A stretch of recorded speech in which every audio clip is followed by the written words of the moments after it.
अस्सलाम वालेकुम, welcome back. आज हम बनाएंगे दो बहुत ही मज़ेदार सी रेसिपीज़।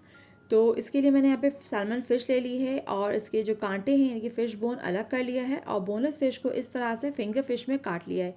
अब कांटों से अलग रेसिपी बनेगी और बोनलेस फ़िश से दूसरी रेसिपी बनेगी। तो चले जल्दी से झटपट रेसिपी से स्टार्ट करते हैं। सबसे पहले फ़िश फ्राई बनाने के लिए मैंने यहाँ पर एक प्याले में लहसुन, मस्टर्ड पाउडर, मस्टर्ड पेस्ट भी ले सकते हैं इसकी जगह, कुटी लाल मिर्च, स्मोक पेपरिका, ड्राई पार्सले, काली मिर्च, नमक, एक अंडा, अजवाइन, तेल, कॉर्नफ्लोर और आखिर में तिल। और फिर इसमें जो है 750 ग्राम इसमें मछली की जो हमने बोनलेस फ़िश रखी थी वो सब डाल करके इसको अच्छी तरह से मिक्स करेंगे और फिर इसको तकरीबन आधे घंटे तक के लिए मैरिनेट करके इसको फ्राई कर लेंगे। तो झटपट हमारी बहुत ही मज़ेदार सी फ़िश तैयार हो जाएगी।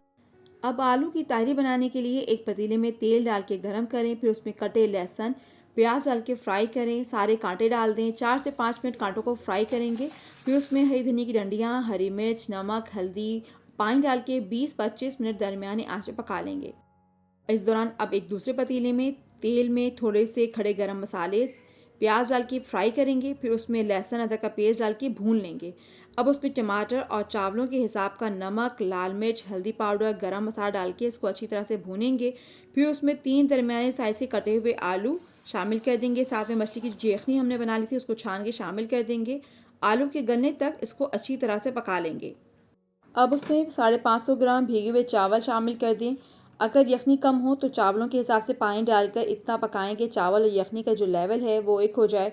आखिर में पुदीना, हरी मिर्च डाल के 15 मिनट दम पर रखेंगे। 15 मिनट के बाद बेहतरीन ताहरी तैयार है। इसे फ्राई फिश, चटनी, सलाद के साथ सर्व करें और इन्जॉय करें। Thanks for watching. अल्लाह हाफिज़।